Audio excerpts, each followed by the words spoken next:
Doctor Yunus আন্তর্জাতিক মানের একজন চক্রান্তকারী। তার আমলে মুক্তিযুদ্ধের ওপর আক্রমণকে আমি বলবো শ্যাডো অফ ইউনূস, অর্থাৎ সরকারের ছায়াতলে ঘটনাগুলো ঘটেছে, আর ডক্টর ইউনূস ছিলেন এগুলোর মূল শেল্টার মাস্টার।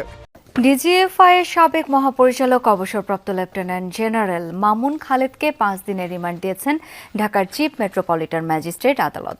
জুলাইয়ের একটি হত্যা মামলায় তার 7 দিনের রিমান্ড আবেদন করেছিল পুলিশ।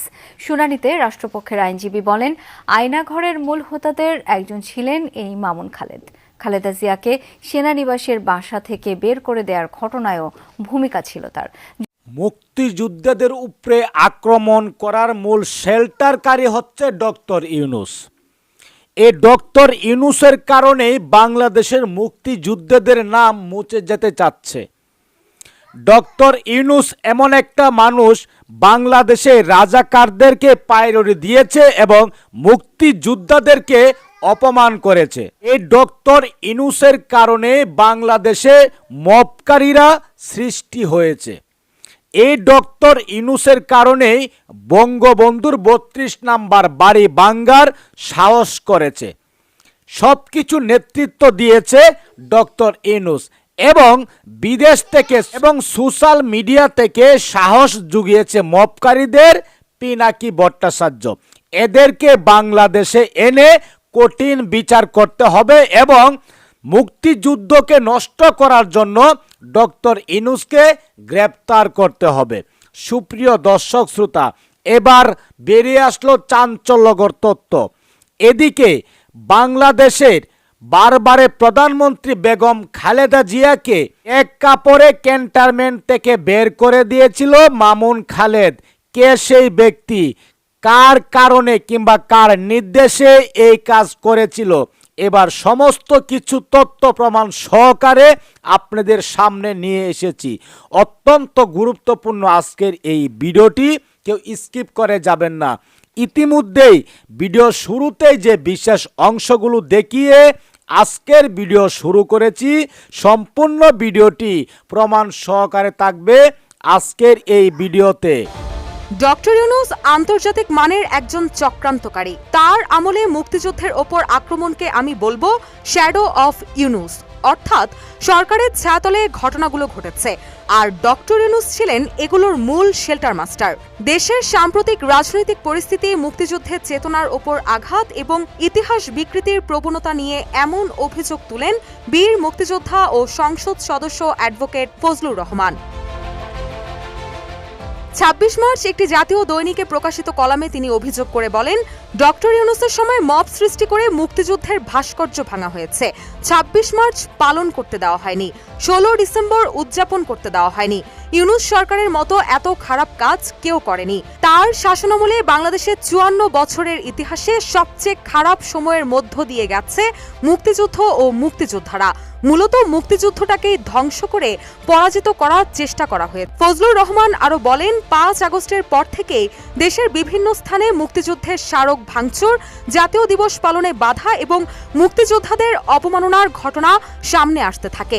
তবে এসব ঘটনাকে তিনি বিচ্ছিন্ন নয়, বরং একটি বড় পরিকল্পনার অংশ হিসেবে দেখছেন। কলামে তিনি আরো উল্লেখ করেন, কিছু গোষ্ঠী প্রকাশ্যে 71-এর ইতিহাসকে প্রশ্নবিদ্ধ করতে শুরু করে। এমনকি 1971 সালের মুক্তিযুদ্ধকে অস্বীকার করে নতুন ব্যাখ্যা দাঁড় করানোর চেষ্টা হয়, যা দেশের স্বাধীনতার মূল ভিত্তির সঙ্গেই সাংঘর্ষিক। ফজলুর রহমানের দাবি, এই পরিস্থিতি তৈরি হয়েছে দীর্ঘদিনের নীরব প্রস্তুতির ফল হিসেবে। তার মতে, স্বাধীনতা বিরোধী শক্তিগুলো বিভিন্ন সময়ে বিভিন্ন রাজনৈতিক ছত্রছায়ায় নিজেদের অবস্থান শক্ত করেছে এবং সুযোগ পেলেই তারা মুক্তিযুদ্ধের চেতনাকে আঘাত করার চেষ্টা করেছে। এ সময় রাজনৈতিক পরিবর্তনের মাধ্যমে নতুন সরকার গঠনের প্রসঙ্গ টেনে তিনি বলেন, এখন সরকার গঠন করেছে বিএনপি, আর এই দলের নেতা হলেন জিয়াউর রহমান। ফলে শেষ পর্যন্ত বিএনপিকে মুক্তিযুদ্ধের উপর নির্ভর করেই রাজনীতি করতে হবে এবং বাঁচতে হবে। দেশের রাজনীতি শেষ পর্যন্ত মুক্তিযুদ্ধের আদর্শকে ঘিরেই আবর্তিত হবে। যে দলই ক্ষমতায় থাকুক না কেন, এই বাস্তবতা এড়িয়ে যাওয়ার সুযোগ নেই। আটক করে গোয়েন্দা পুলিশ। তার বিরুদ্ধে জলসিঁড়ি আবাসন প্রকল্পে অনিয়ম, শতবিঘা জমি দখল সহ অনেক দুর্নীতি এবং গুমের অভিযোগ ছিল। বৃহস্পতিবার মামুন খালেদকে তোলা হয় ঢাকার চিফ মেট্রোপলিটন ম্যাজিস্ট্রেট আদালতে। 2024 সালের জুলাই আন্দোলনে মিরপুরে দেলোয়ার হোসেনকে হত্যায় নির্দেশদাতা হিসেবে তার 7 দিনের রিমান্ড আবেদন করে পুলিশ। শুনানিতে মামুন খালেদের বিরুদ্ধে 1-11-র সময় বিএনপির চেয়ারপারসন বেগম খালেদা জিয়াকে সেনানিবাসের বাসা থেকে উচ্ছেদের অভিযোগ আনেন রাষ্ট্রপক্ষের আইনজীবী। এছাড়া অভিযোগ করা হয় আওয়ামী লীগের আমলে ডিজিএফআইয়ের ডিজি হিসেবে মামুন খালেদ আয়নাঘরে বন্দী করে বিরোধী রাজনীতিবিদ ও ব্যবসায়ীদের নির্যাতন করেছেন।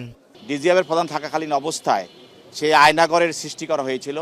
সেই আয়নাঘরে হাজার হাজার শত শত নেতা কর্মীদেরকে সেখানে নিয়ে তাদেরকে নির্যাতন করা হয়েছে, অনেককে সেখানে হত্যা করা হয়েছে, গুম করা হয়েছে। দেশনেত্রী বেগম খালেদা জিয়া বাংলাদেশের স্বাধীনতা সার্বভৌমত্বের প্রতীক, তাকে তার ক্যান্টনমেন্টের বাসা থেকে শহীদ জিয়াউর রহমানের স্মৃতি বিজড়িত যে বাসা, সেখান থেকে তাকে এক কাপড়ে যে অমানবিকভাবে নির্মম ঘটনা ঘটিয়ে তাকে যেভাবে তা বের করে দেওয়া হয়েছে, তাদের অন্যতম একজন ছিলেন আজকের এই মামুন খালেদ।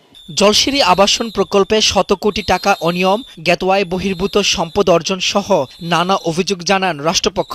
যদিও এসব অভিযোগ অস্বীকার করেছেন তিনি। একজন অবসরপ্রাপ্ত লেফটেন্যান্ট জেনারেল কোনো ক্ষমতা থাকে না।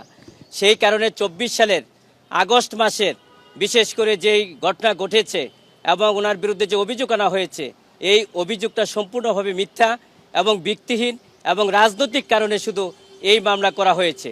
উনি ডিজিএফের চিফ ছিলেন, সেই সময়ে হত্যা, গুম বা খুন এই ঘটনার সাথে উনি কোনো ক্রমেই সম্পৃক্ত ছিলেন না। পরে তাকে দেলোয়ার হত্যা মামলায় 5 দিনের রিমান্ড দেয় আদালত। এই রিমান্ড শেষে দুর্নীতির মামলার আইনি প্রক্রিয়া শুরু হবে বলে জানায় রাষ্ট্রপক্ষের আইনজীবী।